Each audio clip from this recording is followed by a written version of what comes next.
안녕하세요. 초록이들과 썸 타는 그린썸입니다. 오늘 화원에 나왔어요.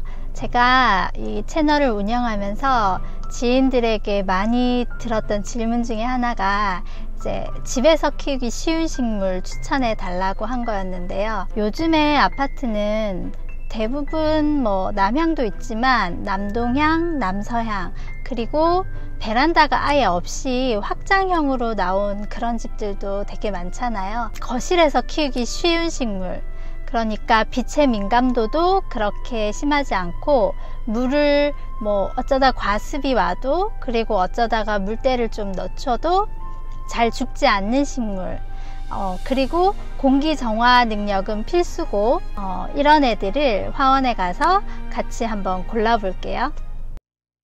막상 화원에 가서 식물을 사려고 하면 막막할 수 있어요.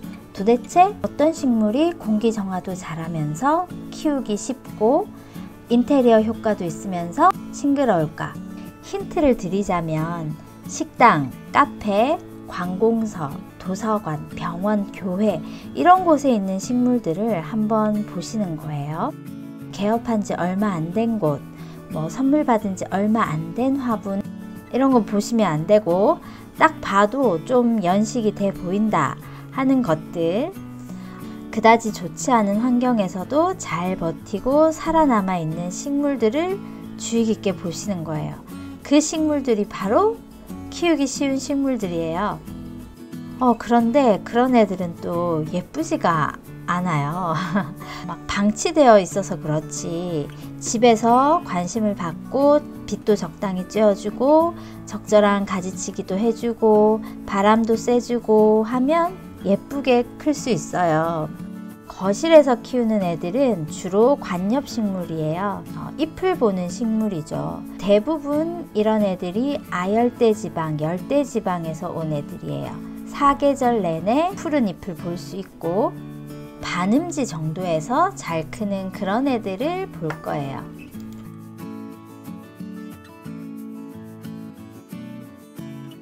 스킨답소스, 이건 진짜 죽이기가 힘들 정도의 식물입니다. 하지만 공기 정화도 잘하고 무늬가 예쁜 애들도 많기 때문에 자기 취향에 맞는 것을 골라와서 거실에 두고 풍성하게 키워보시면 잘라서 꽃꽂이로 번식도 하고 주변에도 나눠줄 수도 있고요. 몬스테라, 실내에서 키우기 정말 쉽고 덩굴 식물이라 몬스터처럼 정글처럼 자랄 수가 있어요.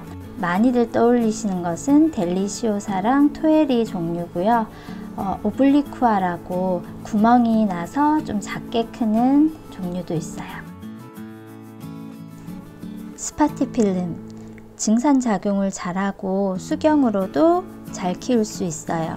공기오염 물질 제거 능력이 탁월하고 실내에서 꽃을 피우는 몇 안 되는 관엽식물입니다. 얘는 다른 애들보다 물을 조금 더 좋아해요. 잎이 좀 얇은데요. 잎이 살짝 처질 때 물을 흠뻑 주시면 됩니다. 금전수, 얘는 정말 생명력 짱. 줄기랑 잎이 통통하죠. 물 자주 주시면 안 돼요. 얘는 그냥 잎만 하나 떼서 꽂아놔도 뿌리가 나고, 줄기가 길어져서 잘라서 그냥 옆에 푹 꽂아 놓으면 또 뿌리가 나서 살고, 생명력이 정말 끝내줍니다. 필로덴드론 제나두, 필로덴드론 셀롬, 얘네들은 정말 키우기가 쉬운데 건조하고 빛이 잘 들지 않아도 잘 자라요. 음이온 방출도 잘하고요. 그런데 사방으로 가지가 뻗어서 자라기 때문에 공간을 좀 많이 차지해요. 얘는 화분 흙 전체가 마르면 물을 주고 있는데 아주 잘 자라고 있어요. 홍콩야자, 홍콩야자는 방그늘에서도 잘 자라지만 햇빛을 좋아하는 편이에요. 그래서 거실 창가 쪽 빛이 잘 들어오는 곳에 놔두시고 키우면 좋고요. 물을 자주 주기보다는 흙이 좀 많이 마르고 주는 편이에요. 대엽 홍콩야자도 있고 무늬종도 있어요. 싱고니움, 얘는 진짜 순둥이에요.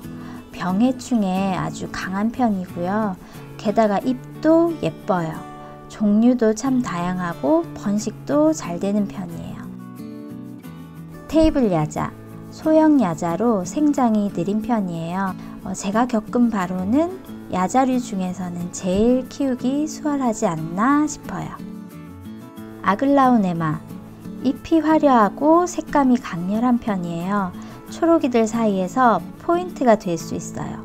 키우기도 참 쉽고 영화 레옹에 나온 식물로도 유명하죠. 저온에는 약해서 겨울에 13도 이상 정도에는 두셔야 돼요. 고무나무, 포름알데히드 제거 능력이 우수합니다. 고무나무도 종류가 엄청 많은데요. 화원에서 잘 볼 수 있는 것들로 떡갈, 벵갈, 수채화, 인도, 벤자민 이런 것들이 있는데, 잎이 어두운 고무나무들은 좀 반음지에서 잘 자라고요. 그리고 잎에 무늬가 있는 종들은 빛을 좀 더 많이 필요로 하기 때문에 창가 쪽에 햇빛을 잘 받도록 하는 게 좋습니다. 파키라, 미세먼지 제거 능력 1위를 차지했다고 해서 요새 인기가 올라가고 있어요. 내음성도 있지만 햇빛을 좋아하니까 거실 창가 쪽 빛이 잘 들어오는 곳에 두세요. 극락조화, 극락조 같은 꽃이 피어서 붙여진 이름이에요. 병충해에 강하고 내음성도 있지만 햇빛을 좋아하는 편이에요. 여인초와 극락조가 많이 비슷해서 혼동돼서 불리기도 하는데, 극락조는 여인초에 비해서 잎이 더 좁고 위로 빳빳하게 서 있어요. 여인초 잎은 좀 더 넙대대하고 뒤로 발랑 까져 있고요. 둘 다 생장이 빠르고 크게 자라요. 관음죽, 자라는 속도가 느려서 관리가 편한 편이에요. 병해충에 특히 강해서 기르기가 쉽고요. 좀 어두운 곳에 있어도 잘 견디는 편이에요. 실내 공기질을 개선하는 효과가 아주 뛰어난 식물입니다. 특히 암모니아 제거 능력이 좋아서 거실과 화장실 사이쯤 그 정도 두면 어떨까 싶네요. 녹보수, 녹색의 보석 같은 나무라고 지어진 이름이에요. 잎이 반짝반짝 윤이 나고 존재감이 꽤나 큰 식물입니다. 반음지에서 잘 크고 빛이 너무 강하면 잎이 타고요. 빛이 너무 적으면 잎의 윤기가 사라지고 웃자라서 보기 싫어져요. 드라세나 마상게아나, 많이들 행운목이라고 불러요. 포름알데히드 같은 유독물질 제거 능력이 뛰어나고요. 햇빛을 좋아하긴 하지만 실내 반음지에서도 잘 자라요. 테이블 위에서 작은 애들 수경 재배로 많이들 키우시죠. 얘는 화분에서 키울 땐 과습을 주의해야 합니다. 제가 말한 이런 관엽식물들은 일반적으로 반음지에서 무난하게 자라지만 종류에 따라서 햇빛과 물을 좋아하는 정도의 차이가 있어요. 잎에 무늬가 있는 종류는 빛이 부족하면 무늬가 없어질 수 있기 때문에 좀 더 빛이 밝은 곳에 두셔야 되고, 잎과 줄기가 두꺼운 애들은 물 주는 타이밍을 좀 놓쳐도 괜찮지만 잎과 줄기가 얇은 애들은 물을 좀 더 자주 챙겨 주셔야 돼요. 생육기인 봄부터 가을까진 화분 겉흙이 마르면 물을 충분히 주고요.